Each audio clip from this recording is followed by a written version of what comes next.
ಈಗ MB ಪಾಟೀಲ್ ವಿರುದ್ಧ ರಾಜ್ಯಪಾಲರಿಗೆ ಪ್ರಾಸಿಕ್ಯೂಷನ್ ಪರ್ಮಿಷನ್ ಕೊಡಿ ಅಂತ ತಾವು ಮನವಿ ಪತ್ರ ಸಲ್ಲಿಸಿದ್ರಿ. ಏನು ಅವ್ಯವಹಾರ ಆಗಿದೆ, ಅವರದ ಪಾತ್ರ ಏನಿದೆ ಸರ್? ಏನು ಇವತ್ತು ನಾನು ಗೌರವಾಂತ ರಾಜ್ಯಪಾಲರಿಗೆ ಒಂದು ದೂರನ್ನು ಕೊಟ್ಟು ಒಂದು ಅಭಿಯೋಜನಾ ಮಂಜೂರಾತಿಯನ್ನು ಏನು ಪಡ್ಕೊಳ್ಳಲಿಕ್ಕೆ ಇವತ್ತೇನು ದೂರು ಕೊಟ್ಟಿದ್ದೀನಿ.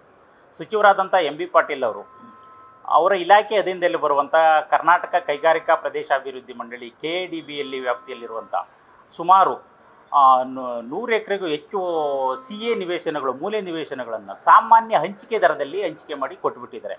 ಈ CA ನಿವೇಶನಗಳನ್ನು ಈ ಹಿಂದೆ ಹರಾಜು ಪ್ರಕ್ರಿಯೆ ಅಥವಾ 1:3 ಇಂದ ಹಂಚಿಕೆ ಮಾಡ್ತಾಯಿದ್ರು. ಇದರಿಂದ ಸರ್ಕಾರದ ಬೊಕ್ಕಸಕ್ಕೆ ಸುಮಾರು 300 ಕೋಟಿ ರೂಪಾಯಿಗೂ ಹೆಚ್ಚು ನಷ್ಟ ಉಂಟಾಗಿದೆ. ಹಾಗಾಗಿ ಈ ಪ್ರಕರಣದ ಬಗ್ಗೆ ನಾನು ಸುಮಾರು 2 ತಿಂಗಳಿಂದ ಗೌರವಾನ್ವಿತ ಮುಖ್ಯಮಂತ್ರಿಗಳಾದಂಥ ಸನ್ಮಾನ್ಯ ಸಿದ್ದರಾಮಯ್ಯನವರಿಗೆ ಒಂದು ದೂರನ್ನು ಕೂಡ ಕೊಟ್ಟಿದ್ದೆ.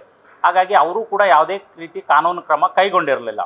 ನಾನು ಈ ಪ್ರಕರಣದ ಬಗ್ಗೆ ಕಾಂಗ್ರೆಸ್ ಪಕ್ಷದ ರಾಷ್ಟ್ರೀಯ ನಾಯಕರಾದಂಥ ಶ್ರೀ ರಾಹುಲ್ ಗಾಂಧಿ ಅವ್ರಿಗೂ ಕೂಡ ಒಂದು ದೂರನ್ನು 2 ತಿಂಗಳಿಂದನೇ ಕೊಟ್ಟಿದ್ದೆ. ಅವರು ಕೂಡ ಯಾವುದೇ ರೀತಿ ಕಾನೂನು ಕ್ರಮವನ್ನು ಕೈಗೊಂಡಿಲ್ಲ. ಸನ್ಮಾನ್ಯ ರಾಹುಲ್ ಗಾಂಧಿ ಅವರು ಇಡೀ ದೇಶದ ಭ್ರಷ್ಟಾಚಾರದ ಬಗ್ಗೆ ಮಾತಾಡ್ತಾರೆ. ಇವತ್ತು ಅವ್ರದೇ ಪಕ್ಷದ ಅವ್ರದೇ ಮಂತ್ರಿಗಳಾದಂಥ ಒಂದು ಭ್ರಷ್ಟಾಚಾರದ ಬಗ್ಗೆ 2 ತಿಂಗಳಿಂದ ದೂರು ಕೊಟ್ಟರು ಕೂಡ ಇದುವರೆಗೂ ಕೂಡ ಯಾವುದೇ ಒಂದು ರೀತಿ ಕಾನೂನು ಕ್ರಮ ಕೈಗೊಳ್ಳದೇ ಇರುವಂಥದ್ದು ಅಥವಾ ವಿಚಾರಣೆ ಮಾಡದೇ ಇರುವಂಥದ್ದು ತುಂಬ ಶೋಚನೀಯವಾಗಿದೆ ಸರ್. ಹಾಗಾಗಿ ಸನ್ಮಾನ್ಯ MB ಪಾಟೀಲ್ರವರು ಏನು ಅಕ್ರಮವಾಗಿ ಕಾನೂನು ಬಾಹಿರವಾಗಿ CA ಮೂಲೆ ನಿವೇಶನಗಳನ್ನು ಇಡೀ ರಾಜ್ಯಾದ್ಯಂತ ಹಂಚಿಕೆ ಮಾಡಿದ್ದಾರೆ. ಈ ಪ್ರಕರಣದಲ್ಲಿ ಅವ್ರದ್ದು ಮೇಲ್ನೋಟಕ್ಕೆ ಪಾತ್ರ ಎದ್ದು ಕಾಣಿಸ್ತಾ ಇರೋದ್ರಿಂದ ಇವರನ್ನು ಸಂಪೂರ್ಣವಾಗಿ ತನಿಖೆಗೊಳಪಡಿಸಿದರೆ ಇನ್ನಷ್ಟು ಹೆಚ್ಚಿನ ಸತ್ಯಾಂಶ ಮತ್ತು ಭ್ರಷ್ಟಾಚಾರ ಹೊರಬರುವಂಥ ಸಾಧ್ಯತೆಗಳಿರೋದ್ರಿಂದ ನಾನು ಇವತ್ತು ಸನ್ಮಾನ್ಯ ರಾಜ್ಯಪಾಲರಿಗೆ, ಗೌರವಾನ್ವಿತ ರಾಜ್ಯಪಾಲರ ಕಚೇರಿಗೆ ಭೇಟಿ ನೀಡಿ ಸಚಿವರಾದಂಥ ಶ್ರೀ MB ಪಾಟೀಲ್ರ ವಿರುದ್ಧ ದೂರು ದಾಖಲಿಸಲು ಅಭಿಯೋಜನಾ ಮಂಜೂರಾತಿ ಮತ್ತು ಸಮ್ಮತಿಯನ್ನು ಕೇಳಿದ್ದೇನೆ. ಇವತ್ತು ದೂರು ಕೊಟ್ಟಿದ್ದೇನೆ.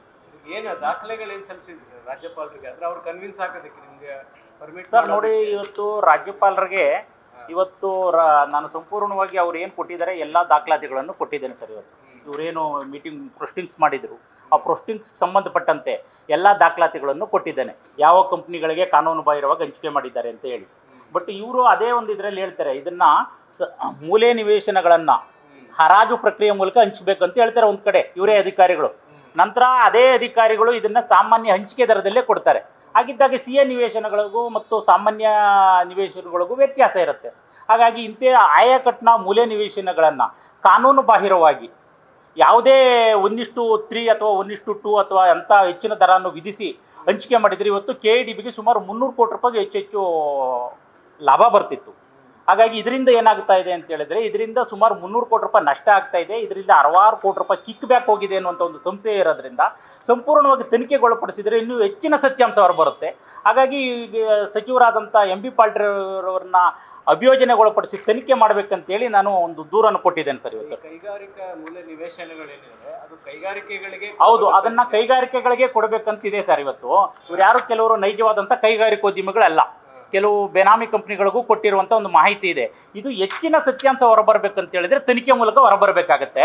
ಹಾಗಾಗಿ ನನಗೆ ಗೊತ್ತಿರುವಂಥ ಎಲ್ಲ ಮಾಹಿತಿಗಳನ್ನು ಕ್ರೋಢೀಕರಣ ಮಾಡಿ, ಎಲ್ಲ ದಾಖಲಾತಿಗಳನ್ನು ಕ್ರೋಢೀಕರಣ ಮಾಡಿ ಸನ್ಮಾನ್ಯ ರಾಜ್ಯಪಾಲರಿಗೆ ಒಂದು ಅಭಿಯೋಜನಾ ಮಂಜೂರಾತಿ ಕೋರಿ ಇವತ್ತು ಒಂದು ಅರ್ಜಿಯನ್ನು ಸಲ್ಲಿಸಿದ್ದೇನೆ sir. Thank you. News first, ನಿರ್ಭೀತಿಯಿಂದ ನಿಮ್ಮ ಪರವಾಗಿ.